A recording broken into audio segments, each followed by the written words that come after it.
എന്താണ് റേഷൻ കടയ്ക്ക് പോവാണ്. എന്തിനാ പോണ റേഷൻ കടയ്ക്ക്?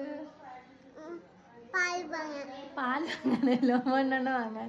ഇതാണ് ഗായ്സ് ആദ്യമായിട്ട് റേഷൻ കടയ്ക്ക് പോകുന്ന ആൾക്കാരുടെ കുറച്ച് പൊലിവ്. അങ്ങനത്തെ ടൂൾസ് ഒക്കെ എടുത്തിട്ട് ഞങ്ങൾ നേരെ ഇറങ്ങി. അപ്പം തന്നെ ഇവിടെ ഒരാൾ ഒരുങ്ങി കെട്ടിയിട്ടൊക്കെ വന്നിട്ടുണ്ട്. റേഷൻ കടയ്ക്ക് പോകാനാണെന്ന് ഇങ്ങനെ പറഞ്ഞത്. അങ്ങനെ ഞങ്ങൾ അവിടെ എത്തിയപ്പോൾ റേഷൻ കട ഏതാണെന്ന് ഞങ്ങൾക്ക് അറിയില്ല. അപ്പോഴത്തേനും ഒരാൾ ബസ് സ്റ്റോപ്പ് കയറി നിൽക്കുക.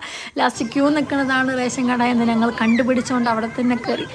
ഇതാരംഭിക്കുന്നു മ്യൂസിക് വിത്ത് ബോഡി മസാരമെന്നാൽ പാരിൻ നടുവിൽ കേവലം ഒരു പിടി മണ്ണ്. അങ്ങനെ നെസ്ലിന്റെ ബോഡി ഷോക്ക് ശേഷം ഞങ്ങൾ അവിടെ കുറച്ച് നേരം പോസ്റ്റ് ആയിട്ട് ഇങ്ങനെ നിൽക്കുന്നത്. അപ്പത്തെ നെയ്ഷു പോയിട്ട് ഇതാച്ച് കുറച്ച് ചോക്ലേറ്റ്സ് ഒക്കെ വാങ്ങിച്ചോണ്ട് അങ്ങനെ ലാസ്റ്റ് ഞങ്ങൾ സാധനം വാങ്ങിച്ച് വീട്ടിൽ അതെത്തിച്ച് നേരെ എൻ്റെ ഫ്രണ്ടിന്റെ വീട്ടിലേക്ക് പോയി. ഞാൻ വീഡിയോ എടുക്കണതുകൊണ്ടത് അവൾ ഒറ്റ ഓട്ടമാണ് ഗൈസ്. നേരെ പിന്നെ പോയി നല്ല കുട്ടിയായിട്ട് വന്ന്. പിന്നെ ഇത് അവളുടെ റൂമിൽ ഭയങ്കര കൊറിയൻ ഫാൻ ആയതുകൊണ്ട് അതിൻ്റെയൊക്കെ കലാവിരുദ്ധകളുണ്ട്.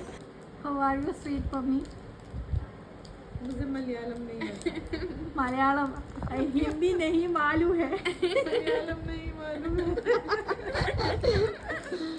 ഇതാണ് ഗൈസ് അവളുടെ അമ്മി. ഈശോണെങ്കിൽ അവളുടെ ടോയ്സ് കിട്ടിയപ്പോൾ അതുകൊണ്ട് ഒതുങ്ങിയിരുന്നു. പിന്നെ അവൾ എനിക്ക് മൈലാഞ്ചി ഇട്ടിടാൻ തുടങ്ങി. വെറുതെ പൊലിവ്. അപ്പോൾ തന്നെ ദാവിൻ്റെ സ്പെഷ്യൽ സമൂസ എന്നൊക്കെ പറഞ്ഞു, അവളുടെ ഉമ്മാൻ്റെ സ്പെഷ്യലാണെന്നൊക്കെ പറഞ്ഞു. അതുകൊണ്ട് അവൾ വന്നു. അപ്പോൾ തന്നെ നെയ്ഷുക്കും മൈലാഞ്ചി ഇടാൻ തുടങ്ങി. എൻ്റെ വീഡിയോസ് ഒന്നും കണ്ടില്ല. എൻ്റെ വീഡിയോസ് എങ്ങനെയുണ്ട് പറയും. अच्छी है बहुत. सुपर वीडियो अमीना की वीडियो सुपर.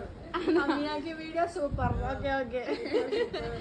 അങ്ങനെ സാനിയാൻ്റെ കലാവിരുതുകൾക്ക് ശേഷം ഞങ്ങൾ അവിടെ നിന്ന് അവരോട് എല്ലാവരുടെ അടുത്ത് ബൈ പറഞ്ഞിട്ട് വേഗം പോയി. Tata bye bye, see U.